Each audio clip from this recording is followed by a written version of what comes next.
14 अक्टूबर साल 1956 को नागपुर की दिशा भूमि पर डॉक्टर भीमराव अंबेडकर ने अपने 3,65,000 फॉलोअर्स के साथ बौद्ध धर्म अपना लिया था।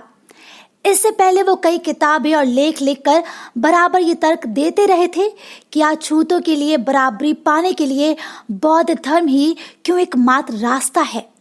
आज भी इस बात पर चर्चा रहती है कि बाबा साहेब ने यह कदम क्यों उठाया।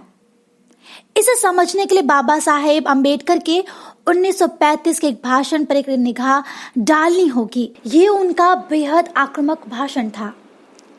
तब बाबा साहेब ने पहली बार जबरदस्त भाषण देकर नीची समझी जाने वाली जातियों को बहुत कुछ सोचने विचारने पर मजबूर कर दिया था।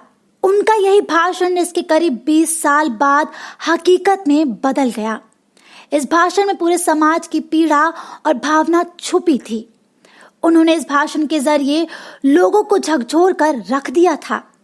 उन्होंने ये भाषण में कहा था, आप एक सम्मानजनक जीवन चाहते हैं तो आपको अपनी मदद खुद करनी होगी। यही सबसे सही मदद होगी। अगर आप आत्मसम्मान चाहते हैं तो धर्म बदलिए। अगर एक सहयोगी समाज चाहते हैं तो धर्म बदलिए। अगर ताकत और सत्ता चाहते हैं तो धर्म बदलिए। समानता, स्वराज और एक ऐसी दुनिया बनाना चाहते हैं जिसमें खुशी खुशी जी सकें तो धर्म बदलिए। इस भाषण से डॉक्टर अंबेडकर देश भर में चर्चाओं में आ गए। उनका विरोध भी शुरू हो गया। भाषण के बाद कई नेता उनके विरोध में आ गए थे। अंबेडकर पर देश की 20% से ज्यादा आबादी को भड़काने का आरोप लगाया गया, जिस पर उन्होंने कहा जो शोषित हैं उनके लिए धर्म को नियति का नहीं बल्कि चुनाव का विषय मानना चाहिए। ये बातें जब महात्मा गांधी तक पहुंची तो उन्होंने भी इस बात से ऐतराज किया। उन्होंने साफ कहा कि धर्म बदलना कोई समाधान नहीं होता, इसलिए उन्हें ऐसा नहीं करना चाहिए। मगर मैं हिंदू धर्म में पैदा जरूर हुआ, लेकिन हिंदू रहते हुए नहीं मरूंगा। साल 1935 में ही बाबा साहेब अंबेडकर ने इस वक्तव्य के साथ हिंदू धर्म छोड़ने की घोषणा कर दी थी, लेकिन अब उन्होंने औपचारिक तौर पर कोई अन्य धर्म नहीं अपनाया था। वो समझते थे कि यह सिर्फ उनके धर्मांतरण की नहीं बल्कि एक पूरे दबे कुचले समाज की बात है।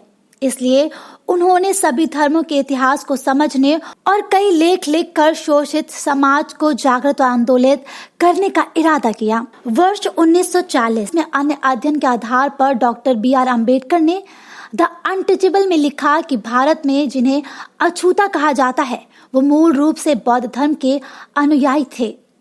ब्राह्मणों ने इसी कारण उनसे नफरत की। इस सिद्धांत के बाद अम्बेडकर ने 1944 में मद्रास के एक भाषण में कहा और साबित किया कि बौद्ध धर्म सबसे ज्यादा ज्ञानिक और तर्क आधारित धर्म है। कुल मिलाकर बौद्ध धर्म के प्रति अम्बेडकर का झुकाव और विश्वास बढ़ता गया। आजादी के बाद संविधान सभा के प्रमुख बनने के बाद बौद्ध धर्म से जुड़े चिन्ह बाबा साहेब ने ही चुने थे। उन्होंने अपने निधन के 2 महीने पहले अपने अनुयायियों के साथ सामूहिक रूप से बौद्ध धर्म अपना लिया।